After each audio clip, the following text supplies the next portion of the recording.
so rum, genau. Wir müssen mal raus.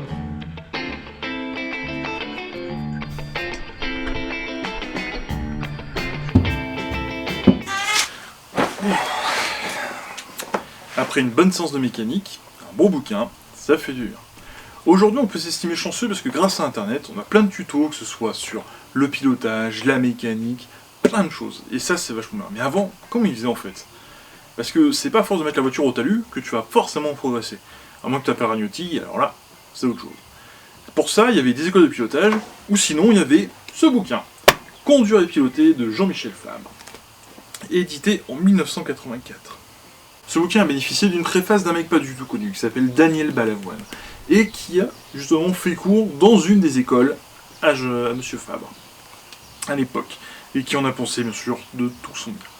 C'est une véritable petite bible en fait, parce qu'elle est très précise, elle n'est pas là pour vous distraire quoi. C'est vraiment si vous voulez vous orienter vers la maîtrise totale de votre véhicule en fait. Et ça c'est vachement bien parce que ça reprend de la base, de la position de conduite à la position des mains selon un virage à gauche, à droite, la position de conduite selon ce que l'on va faire, si on va chercher le chrono ou si on va faire l'autoroute tout simplement. En fait ce bouquin partit du principe que c'était le début des limitations, on va dire 90 et tout ça au seuil national, et qu'en fait c'était pas forcément obligatoire, qu'en fait c'était plus par la formation. Il fallait changer notre formation pour qu'on ait une plus grande maîtrise du véhicule, au lieu tout simplement de nous limiter. Et ça se ressent dans toute l'écriture, en fait. Dans toute l'écriture, il y a vraiment une pédagogie derrière qui est faite pour nous faire comprendre les différences entre véhicules, entre traction, propulsion, ceux qui ont le moteur à l'arrière aussi, en porte-à-faux. Et comment faire, par exemple, aussi pour avoir un survirage avec une traction, qu'on peut sous-virer avec une propulsion. C'est vraiment très précis, c'est vraiment plein. C'est pas distrayant, quoi, par contre. C'est pas le truc pour qu'on va se mettre au coin du feu. Non, c'est vraiment limite. C'est sur une piste, et c'est même lui qui le dit, comme quoi une différence existe entre le pilotage et la conduite.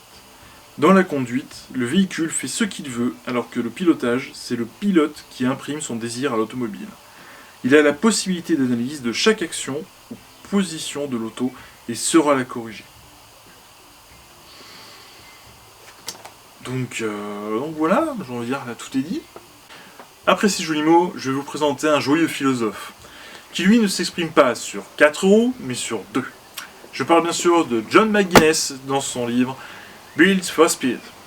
John McGuinness fait partie de ces motards qui sont un poil fêlés et qui aiment bien se retrouver entre copains sur l'île de Man pour le Tourist Trophy. Et ce mec-là, c'est pas le peintre du coin, parce qu'il a quand même gagné 23 fois le Tourist Trophy, en diverses catégories bien sûr. Mais pour en arriver là surtout, ce mec, il en a chié. Et tout est dit dans son autobiographie, et ça c'est super. En fait, c'est super facile à lire, le format est très très bon, il y a quelques illustrations qui sont en plus en plein milieu, mais ça c'est pas le plus important.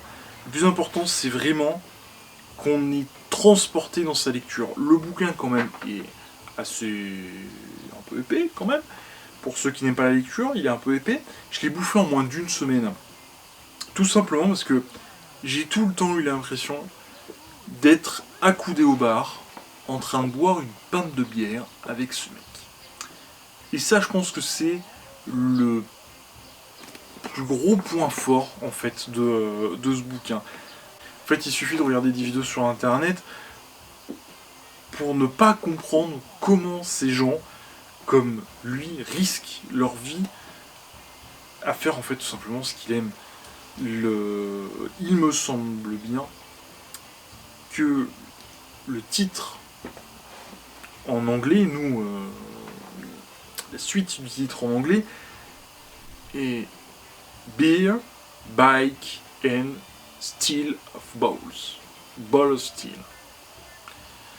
Ce qui veut dire quand même, entre bière, moto et couilles d'acier, voilà. Mais c'est qu'en fait, c'est un homme entier, simple, efficace, à recommander, et c'est surtout une sacrée leçon d'humilité. Ça se lit super facilement.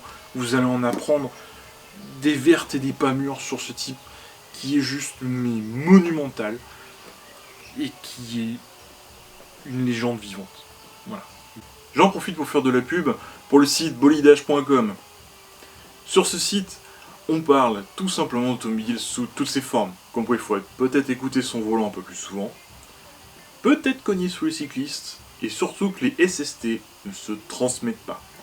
C'est décalé, il y a pas mal de second degré, c'est vraiment instructif. Bref, allez-y. Bon, sur ce, je vais vous laisser, je vais peut-être y retourner. Si vous vous abonnez, c'est par ici. Mes précédentes vidéos, ça va être par là, en espérant que ce nouveau format vous ait plu. Allez, à la prochaine!